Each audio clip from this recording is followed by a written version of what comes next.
Après avoir parlé de croissance, de commerce international et de mondialisation productive, on arrive à une question économique et sociale centrale, le chômage. C'est un sujet essentiel en SES parce qu'il oblige à relier plusieurs dimensions de l'économie. Le chômage dépend de la conjoncture, c'est-à-dire du niveau d'activité économique à court terme, mais aussi du fonctionnement plus profond du marché du travail, des qualifications, des institutions, du coût du travail, de l'information disponible et des choix de politique publique. Pour le comprendre correctement, il faut éviter une idée trop simple. Le chômage ne vient pas d'une seule cause et donc il ne peut pas être combattu par une seule politique. Commençons par définir précisément ce dont on parle. Dans le langage courant, on appelle souvent chômeur toute personne qui n'a pas de travail.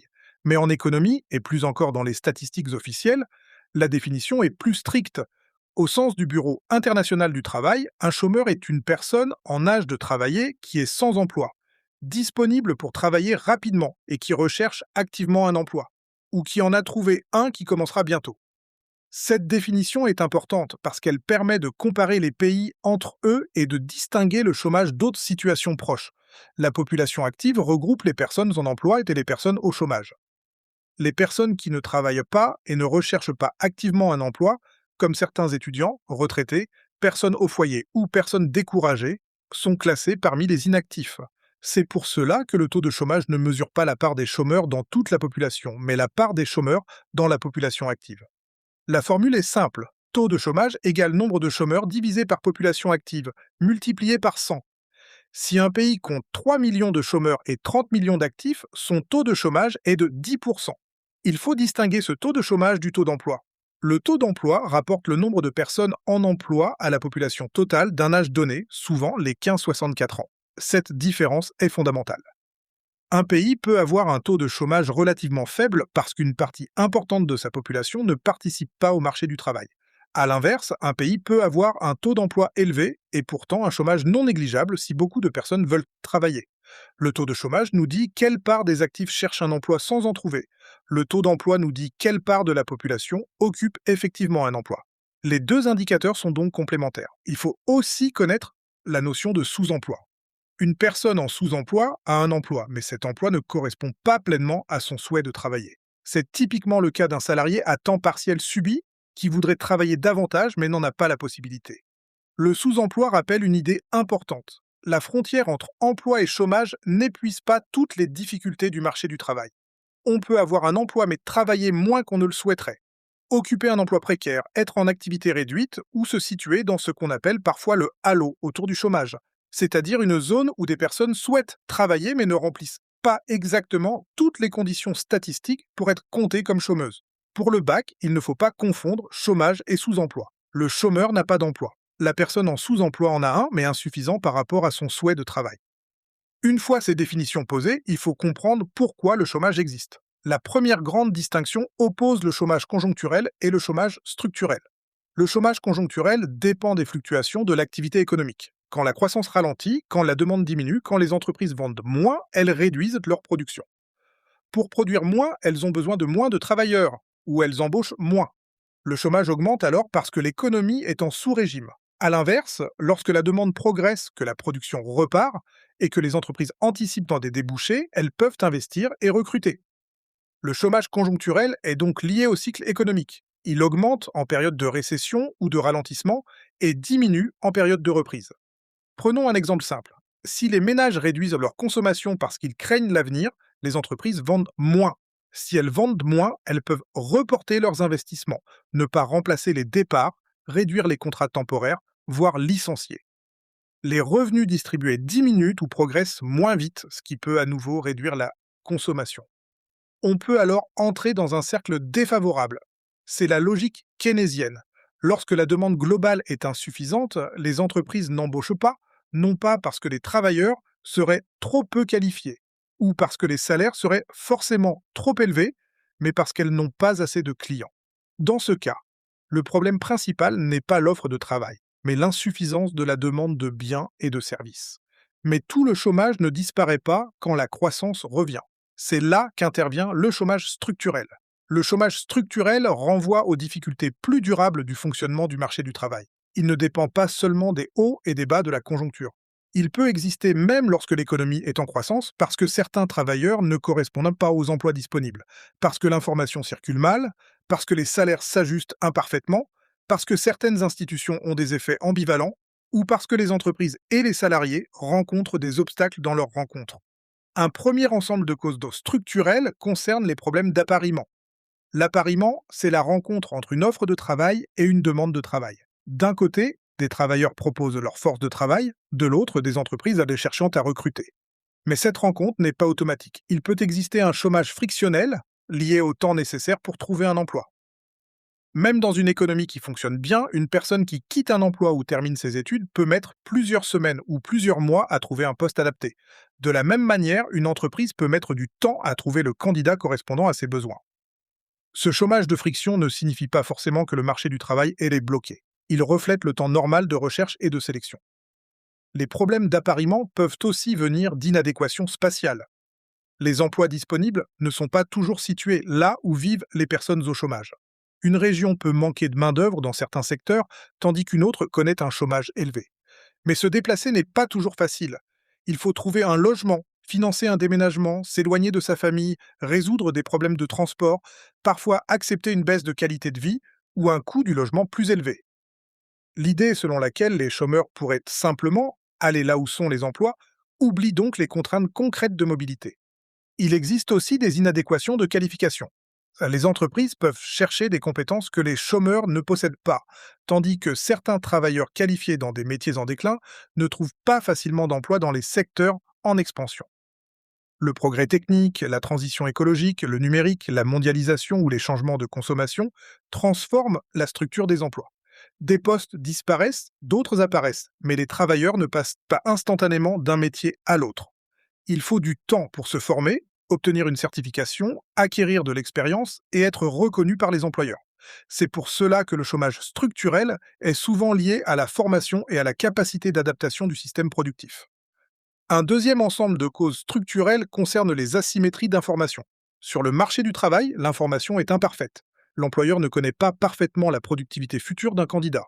Il ne sait pas avec certitude si le salarié sera motivé, fiable, efficace, ponctuel, capable d'apprendre ou de coopérer avec ses collègues. Le salarié, lui non plus, ne connaît pas toujours précisément les conditions réelles de travail avant d'être embauché. Cette incertitude peut ralentir les embauches ou conduire les employeurs à privilégier certains profils, certains diplômes, certaines expériences ou certains signaux supposés, réduire le risque. La théorie du salaire d'efficience permet de comprendre un mécanisme important. Une entreprise peut avoir intérêt à payer ses salariés au-dessus du salaire, qui équilibrerait simplement l'offre et la demande de travail. Pourquoi? Parce qu'un salaire plus élevé peut motiver les salariés, réduire le turnover, attirer de meilleurs candidats, limiter l'absentéisme, renforcer la loyauté et inciter chacun à fournir plus d'efforts. Le salaire n'est donc pas seulement un coût, il peut aussi être un outil d'efficacité. Mais si les entreprises maintiennent volontairement des salaires au-dessus du niveau d'équilibre, elles peuvent demander moins de travail que ce que les travailleurs voudraient offrir à ce salaire. Il peut alors exister du chômage involontaire. Le salaire d'efficience montre que les salaires ne s'ajustent pas toujours à la baisse, même en présence de chômage, parce que les entreprises peuvent craindre qu'une baisse des salaires réduise la productivité, la motivation ou la qualité des recrutements.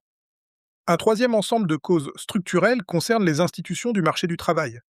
Les institutions sont les règles qui encadrent les relations entre employeurs et salariés. Salaire minimum, convention collective, droit du travail, protection de l'emploi, assurance chômage, règles de licenciement, formation professionnelle, service public de l'emploi. Ces institutions peuvent avoir des effets positifs ou négatifs sur le chômage et c'est justement cette ambivalence qu'il faut comprendre. Prenons d'abord le salaire minimum. Il peut avoir un effet positif en augmentant le revenu des salariés les moins rémunérés, en soutenant la consommation, en réduisant la pauvreté laborieuse et en incitant les entreprises à améliorer leur organisation plutôt qu'à concurrencer uniquement par les bas salaires. Il peut aussi rendre le travail plus attractif et réduire certains problèmes de recrutement. Mais il peut avoir un effet négatif sur l'emploi si son niveau est supérieur à la productivité de certains travailleurs, notamment les moins qualifiés ou les moins expérimentés. Dans ce cas, une entreprise peut renoncer à embaucher, automatiser certaines tâches ou réduire ses effectifs. Le point important n'est donc pas de dire que le salaire minimum est toujours bon ou toujours mauvais pour l'emploi. Il faut comprendre que son effet dépend de son niveau, de la productivité des salariés concernés, des allègements de cotisations, de la conjoncture et de la structure du marché du travail. La protection de l'emploi a elle aussi des effets ambivalents. Des règles qui encadrent les licenciements peuvent protéger les salariés contre des ruptures abusives, stabiliser les parcours professionnels, encourager l'investissement des salariés dans leur entreprise et favoriser la confiance. Mais si ces règles sont perçues comme trop coûteuses ou trop incertaines par les employeurs, elles peuvent les rendre plus prudents au moment d'embaucher, surtout en contrat durable. Une entreprise qui craint de ne pas pouvoir ajuster ses effectifs en cas de difficulté peut hésiter à créer un poste. À l'inverse, une protection trop faible peut accroître la précarité, réduire la formation des salariés et fragiliser la demande. Là encore, l'enjeu est d'analyser les mécanismes, pas de réciter un slogan. Il faut maintenant passer aux politiques de lutte contre le chômage. La règle centrale est simple. Une politique efficace dépend du type de chômage que l'on cherche à combattre. Si le chômage est conjoncturel, lié à une insuffisance de la demande globale, il faut agir sur la demande. Si le chômage est structurel, lié aux qualifications, aux appariements, au coût du travail ou aux rigidités du marché du travail, il faut agir sur le fonctionnement du marché du travail et sur les conditions de l'emploi. Les politiques macroéconomiques de soutien de la demande globale visent à réduire le chômage conjoncturel. Elles consistent à stimuler la consommation, l'investissement, les dépenses publiques ou les exportations nettes afin d'augmenter la production et donc l'emploi.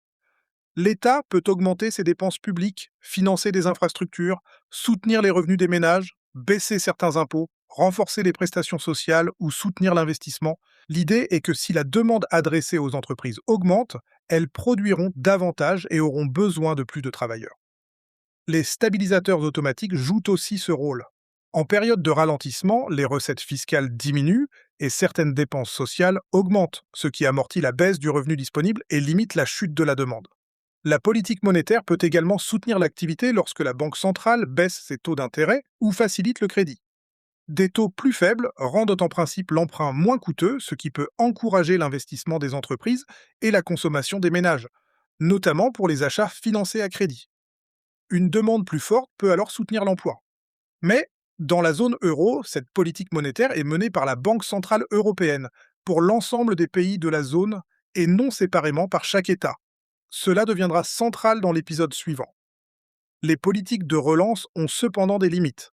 Si la production est déjà proche de ses capacités maximales, stimuler la demande peut surtout créer de l'inflation plutôt que des emplois. Si les ménages épargnent une grande partie des revenus supplémentaires, par crainte de l'avenir, l'effet sur la consommation peut être réduit. Si une part importante de la demande supplémentaire se tourne vers des produits importés, la relance peut soutenir l'activité étrangère plutôt que l'emploi national.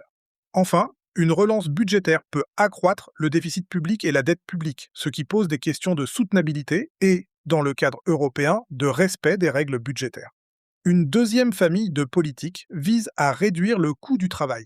Le coût du travail ne se limite pas au salaire net reçu par le salarié. Il comprend le salaire brut et les cotisations sociales payées par l'employeur. Si le coût du travail est élevé par rapport à la productivité d'un travailleur, l'entreprise peut renoncer à l'embaucher. Les politiques d'allègement du coût du travail consistent donc souvent à réduire les cotisations sociales, en particulier sur les bas salaires. L'objectif est d'encourager les entreprises à embaucher des travailleurs peu qualifiés ou faiblement rémunérés, dont l'emploi est supposé plus sensible au coût du travail. Ces politiques peuvent être efficaces si le chômage vient d'un coût du travail trop élevé pour certaines catégories de salariés. Elles permettent alors de baisser le coût pour l'employeur sans réduire le salaire net du salarié. Mais elles ont aussi des limites. Elles coûtent de l'argent aux finances publiques, parce que les cotisations réduites doivent être compensées ou parce qu'elles diminuent les recettes de la protection sociale. Elles peuvent provoquer des effets d'aubaine. Certaines entreprises bénéficient des allègements pour des embauches qu'elles auraient réalisées de toute façon. Elles peuvent aussi maintenir certains emplois dans des secteurs à faible productivité, sans encourager suffisamment la montée en qualification. Là encore, il ne faut pas présenter ces politiques comme miraculeuses. Elles répondent à un type de problème, mais ne règlent pas toutes les formes de chômage. Une troisième famille de politiques concerne la formation.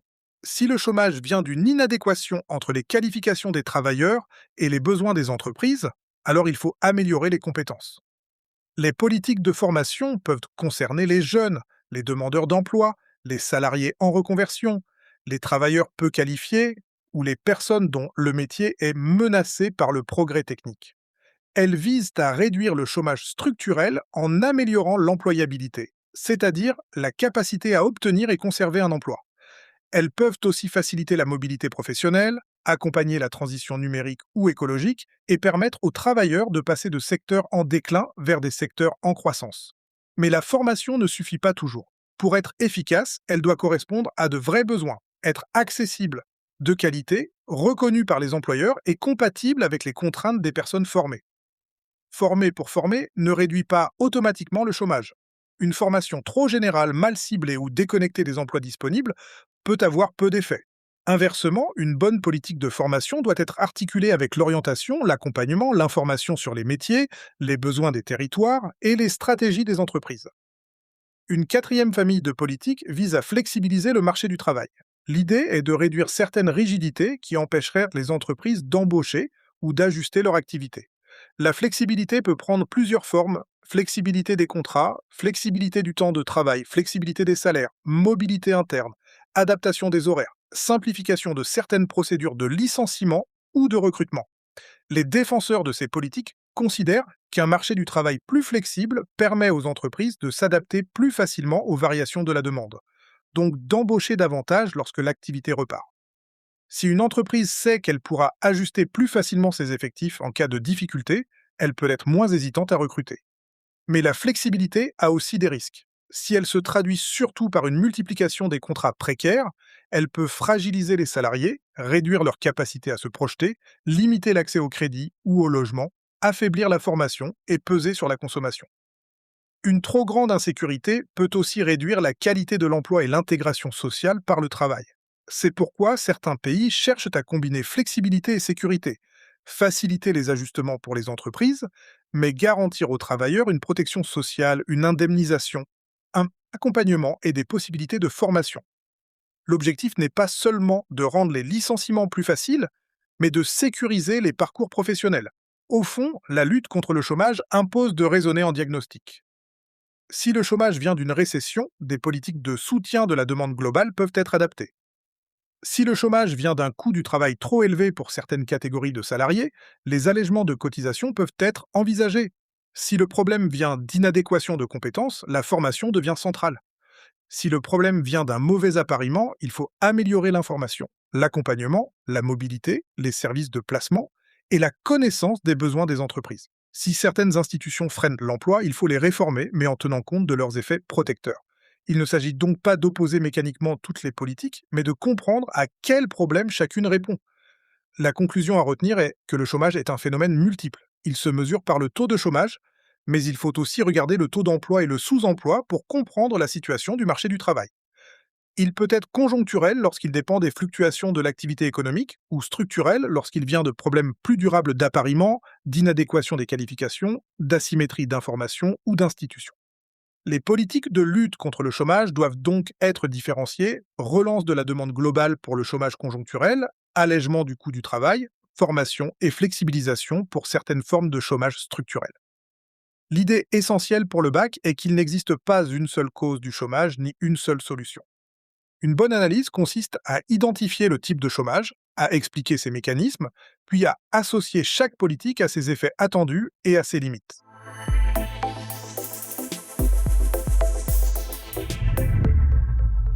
Merci d'avoir écouté cet épisode. N'hésite pas à t'abonner, à partager et surtout à foncer écouter les suivants.